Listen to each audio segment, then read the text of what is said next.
Perkenalkan Ibu, nama saya Arisa, saya ahli gizi di klinik rumah sakit ini. Sebelumnya Ibu datang ke sini pakai rujukan dokter atau gimana? Pakai rujukan dokter, Bu. Boleh saya lihat rujukannya, Bu? Nih. Baik, sebentar ya, Bu. Saya lihat di rujukan Ibu ini dari Dokter Andika ya? Iya, Bu. Diagnosanya penyakit ginjal kronik stadium 4. Hipertensi juga ya, Bu, sama anemia juga. Parah, Bu. Iya.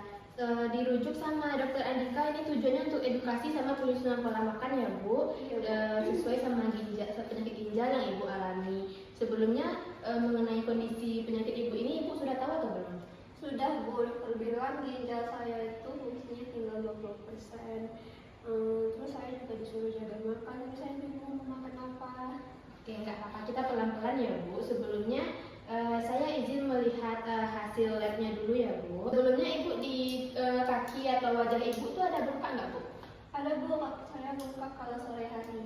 Oke, bengkak itu sebenarnya karena ada penumpukan cairan di jaringan tubuh Ibu. Mengingat itu sekarang IMT Ibu tuh 25 kg per meter, Bu. Itu kalau tes gizinya tuh terkategori overweight atau gizi lebih, tapi itu belum akurat karena sekarang kan ada penumpukan cairan. Selain itu dari hasil lab yang diberikan dokter ini, Bu, ini bisa dilihat kadar ureum sama kreatinina Ibu tuh tinggi. Itu tuh menyebabkan ginjal Ibu ini udah kesulitan menyaring sisa metabolisme protein di tubuh Ibu. Wah, berat juga ya, Bu, masalahnya. Iya, Bu, tapi tenang, nggak apa-apa, kita perbaiki lewat pengaturan makan ya, Bu. Nanti akan saya ajarkan Ibu untuk memandu pola makan seimbang Ibu. Boleh Ibu ceritakan sejak kapan Ibu tahu kalau Ibu punya masalah dengan ginjal Ibu? Selain ginjal, Ibu juga ada penyakit lain nggak? Ada, Bu, darah tinggi udah 10 tahun, terus ketahuan ginjal tuh udah 8 tahun. Terus pas ginjal tuh kaki saya tuh suka bengkak dan juga jarang kontrol, Bu. Oke, Ibu udah cuci darah atau belum? Belum, Bu. Dokter bilang belum perlu, jadi dipantau terus. Baik Ibu, sekarang saya ingin tahu pola makan Ibu sehari-hari. Boleh Ibu ceritakan kemarin dari bangun tidur sampai tidur lagi, Ibu konsumsi apa aja? Kalau sarapan saya biasanya makan nasi uduk, telur dadar, sama tempe orek. Itu biasanya 1 porsi, Bu. Minumnya teh manis. Oke, kalau nasinya biasanya sebanyak apa, Bu? Ini saya ada buku foto, biasanya Ibu makan sebanyak apa? Yang ini, Bu, yang 150 gram. Oh, sebanyak ini ya, Bu. Kalau tadi makannya nasi uduk sama apa, Bu? Telur orek sama tempe orek. Tempe oreknya sebanyak apa, Bu? 2 potong yang ini nih, Bu. Oke.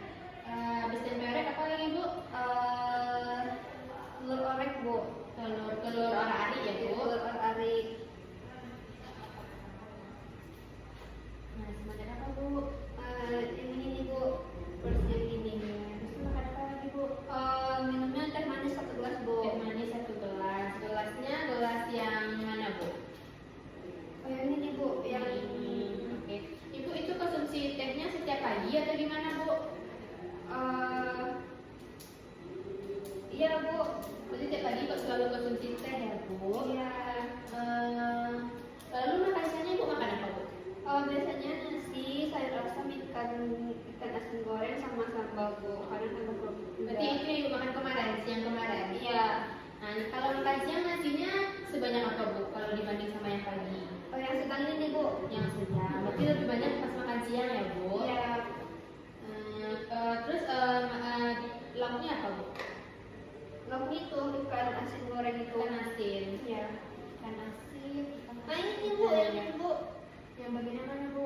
Ini nih. Yang bagian dadanya ya, Bu? Iya. Terus pakai apa lagi, Bu?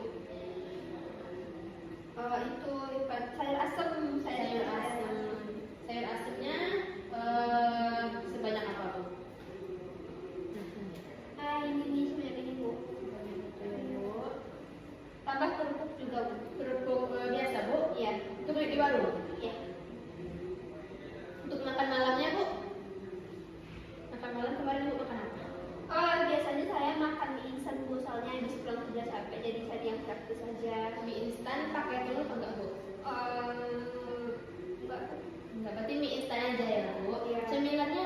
biasanya?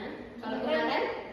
Enggak, kemarin saya minumnya kopi 2 gelas. Oh, berarti itu buat biar gak ngantuk itu buat kerja ya, berarti kopi 2 gelas. Iya, ya, kadang Bu? juga pas malam tuh santai makan kacang-kacangan dulu. Baik, Sedikit juga. ini dari hasil recall makan ibu yang sehari kemarin, itu saya lihat ada beberapa hal ya. Yang pertama itu asupan garam ibu itu cukup tinggi. Tadi dilihat ibu kemarin siang makannya ikan asin, malam makannya mie instan, terus pakai kerupuk juga ya Bu. Nah itu perlu diwaspadai juga supaya tidak memberatkan kerja ginjal ibu. Iya, Bu. Ibu, berdasarkan semua data yang sudah saya kaji tadi, dapat saya simpulkan bahwa asupan natrium ibu tadi berlebih ya, seperti yang saya jelaskan. Ibu suka makan ikan teri, nah itu juga menyebabkan hasil lab ibu yang diberikan dokter tadi itu menunjukkan adanya gangguan pada fungsi ginjal ibu. Selain itu juga protein ibu itu tidak sesuai dengan kebutuhan ibu, agak berlebih gitu ya Bu dari kebutuhan ibu. Jadi saya akan merencanakan beberapa diet untuk ibu. Sebelumnya ibu harus tahu dulu untuk prinsip diet penyakit gagal ginjal kronis ini tuh yang pertama protein ibu tuh harus dibatasi, dan juga contohnya ibu harus mengkonsumsi makanan yang mengandung protein berbiologis tinggi. Contohnya itu seperti telur, ikan, daging tanpa lemak, dan juga susu rendah fosfor. Berarti ibu harus batasi kacang-kacangan ya Bu. Selain itu natrium ibu juga dibatasi untuk mengurangi untuk mengontrol tekanan darah ibu. Selain itu kalium juga harus dibatasi ya Bu. Cairan ibu juga harus dipantau mengingat adanya pembengkakan di tubuh ibu tadi. Berarti saya nggak boleh makan daging atau ikan ya Bu ya? Bukan nggak boleh Bu, tapi dari jumlah jenisnya itu perlu diatur. Justru protein hewani seperti telur, ikan itu penting karena dia mengandung kualitas yang tinggi. Hanya porsinya harus dipilih dan juga cara pengolahannya Bu. Bu, siap-siap Bu. Ini saya ada memberikan contoh menu untuk ibu. Ini menunya pagi, selingan pagi, makan siang, sama makan malam. Ini bisa ibu lihat juga, bisa ibu bawa pulang ya Bu. Makasih Bu. Ya, baik Ibu Nurul, mungkin untuk sesi konsultasi hari ini kita cukupkan. Apakah ada yang Ibu tanyakan mengenai hal-hal yang saya sampaikan tadi?